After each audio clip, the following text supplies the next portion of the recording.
ദൈവത്തിന് മഹത്വമുണ്ടാകട്ടെ. അപ്പോസ്തലനായ പൗലോസ് ചോദിച്ച ഒരു ചോദ്യം ഇടിമുഴക്കം പോലെ നമ്മുടെ എല്ലാവരുടെയും ഹൃദയങ്ങളിൽ മുഴങ്ങേണ്ടതാണ്. താൻ എഴുതിയ കൊരിന്ത്യർക്കെഴുതിയ 1-ാം ലേഖനം 1-ാം അധ്യായം 13-ാമത്തെ വചനത്തിലാണ് ഈ പ്രധാനപ്പെട്ട ചോദ്യം നാം കാണുന്നത്. ക്രിസ്തു വിഭജിക്കപ്പെട്ടിരിക്കുന്നുവോ? പൗലോസ് ആണോ നിങ്ങൾക്ക് വേണ്ടി ക്രൂശിക്കപ്പെട്ടത്? ഈ ചോദ്യം ചോദിക്കുവാനുള്ള കാരണം കൊരിന്ത് സഭയിൽ ചില തർക്കങ്ങളും ഭിന്നതകളും ഉണ്ടെന്ന് ക്ലോവയുടെ ആളുകളാൽ പൗലോസ് അറിഞ്ഞു. അവരുടെ ഇടയിൽ ഒരു ഭിന്നതയും ഇല്ലാതെ തികഞ്ഞ ഐകമത്യം ഉണ്ടാകണം എന്ന് ആഗ്രഹിച്ചുകൊണ്ട് എല്ലാവരും ഒരേ മനസ്സും ഒരേ ചിന്തയും ഉള്ളവരായിരിക്കണം എന്ന് പൗലോസ് ആഗ്രഹിച്ചതുകൊണ്ടാണ് ഈ ചോദ്യം അവരോട് ചോദിച്ചത്. സഭാചരിത്രം നോക്കുമ്പോൾ ഭിന്നതകൾ ക്രിസ്തുവിൻ്റെ ശരീരമാകുന്ന സഭയെ എത്രയോ പ്രാവശ്യം മുറിവേൽപ്പിച്ചിരിക്കുന്നു. ഒരാൾ പറയുന്നു, ഞാൻ പൗലോസിൻ്റെ പക്ഷക്കാരൻ, മറ്റൊരുവൻ ഞാൻ അപ്പല്ലോസിൻ്റെ പക്ഷക്കാരൻ എന്നാണ് പറയുന്നത്. വേറൊരാൾ പറയുന്നു, ഞാൻ പത്രോസിൻ്റെ പക്ഷക്കാരനാണ്.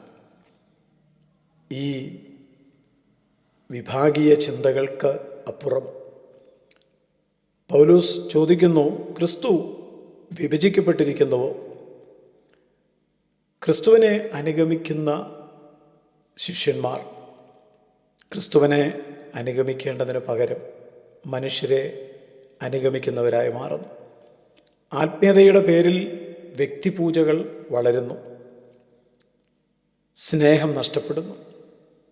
ഉപദേശത്തിൻ്റെ പേരിൽ പോലും വിശ്വാസികൾ തമ്മിലുള്ള ഐക്യം തകരുകയാണ്. ഈ സാഹചര്യത്തിൽ പൗലോസ് ചോദിച്ച ഇടിമുഴക്കം പോലെയുള്ള ആ ശബ്ദം ഇന്ന് മുഴങ്ങുന്നു. ക്രിസ്തു വിഭജിക്കപ്പെട്ടിരിക്കുന്നുവോ? ക്രിസ്തുവിൻ്റെ ശരീരം, അതായത് ദൈവസഭ, അത് ഐക്യത്തിൻ്റെ ഒരു പ്രതീകമായിരിക്കണം. ശരീരത്തിലെ അവയവങ്ങൾ വ്യത്യസ്തങ്ങളായിരുന്നാലും ആ ശരീരം ഒന്നായിരിക്കുന്നത് പോലെ വിശ്വാസികൾ പലരാണെങ്കിലും അവർ ഒന്നായിരിക്കണം. കൈ ഒരിക്കലും കണ്ണിനോട് എനിക്ക് നിന്നെ ആവശ്യമില്ല എന്ന് പറയരുത്. അതുപോലെ ഒരു വിശ്വാസ സമൂഹത്തെയും നിസ്സാരമാക്കുവാൻ നമുക്കാർക്കും അവകാശമില്ല. കാരണം സഭയുടെ തലവൻ ക്രിസ്തുവാണ്. വിഭജനത്തിൻ്റെ ആത്മാവ് എപ്പോഴും അഹങ്കാരത്തിൽ നിന്നാണ് ഉത്ഭവിക്കുന്നത്.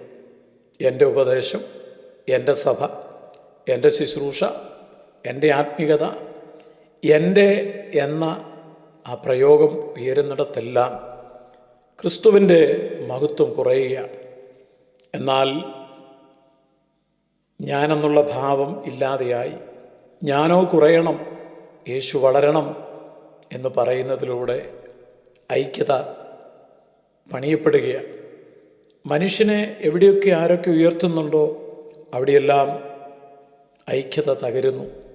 എന്നാൽ ക്രിസ്തുവിനെ ഉയർത്തുന്നിടത്ത് ഭിന്നതകൾ നശിക്കുകയാണ്. ക്രിസ്തു സഭയാം ശരീരത്തെ വിഭജിക്കുവാനല്ല ക്രൂശിൽ തൻ്റെ വിലയേറിയ രക്തം ചൊരിഞ്ഞത്. യഹൂദനെയും വിജാതീയനെയും ദാസനെയും സ്വതന്ത്രനെയും പുരുഷനെയും സ്ത്രീയെയും ഒരേ കൃപയിൽ ചേർത്തണയ്ക്കുന്ന ദൈവസ്നേഹത്തിൻ്റെ അടയാളമാണ് സഭയെന്ന് പറയുന്നത്. ഇന്ന് സഭയെ നോക്കി ലോകം ചോദിക്കുന്ന പല ചോദ്യങ്ങളുണ്ട്. സ്നേഹത്തിൻ്റെ സന്ദേശം പ്രസംഗിക്കുന്ന ഇവർ എന്തുകൊണ്ട് പിണങ്ങിപ്പിരിയുന്നു? ക്രിസ്തുവിൻ്റെ നാമത്തിനു വേണ്ടി നിലകൊള്ളുന്ന ഇവർ എന്തുകൊണ്ട് പരസ്പരം മത്സരിക്കുന്നു, കുറ്റപ്പെടുത്തുന്നു? ഈ ചോദ്യം ഉയരുമ്പോൾ മങ്ങിപ്പോകുന്നത് സുവിശേഷത്തിൻ്റെ പ്രകാശമാണ്. ഐക്യം അത് എത്ര മനോഹരമാണ്! വ്യത്യസ്തമായ ശബ്ദങ്ങൾ പുറപ്പെടുവിക്കുന്ന സംഗീത ഉപകരണങ്ങൾ എല്ലാം ഒന്നു ചേർന്ന് പ്രവർത്തിക്കുമ്പോഴാണ് സുന്ദരമായ ഒരു സംഗീതം ആ ഉപകരണത്തിൽ നിന്ന് പുറപ്പെടുന്നത്.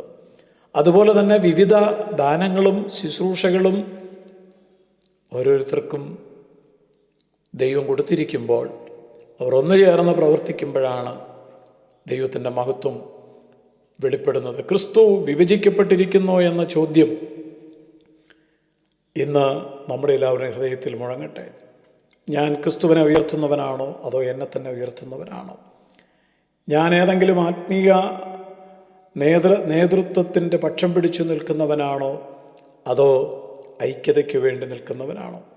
ഭിന്നത വിതയ്ക്കുന്നവനാണോ അതോ ക്രിസ്തു കേന്ദ്രീകൃതമായ ജീവിതം നയിപ്പാൻ ക്രൂശിലേക്ക് നോക്കി ജീവിക്കുന്നവനാണോ?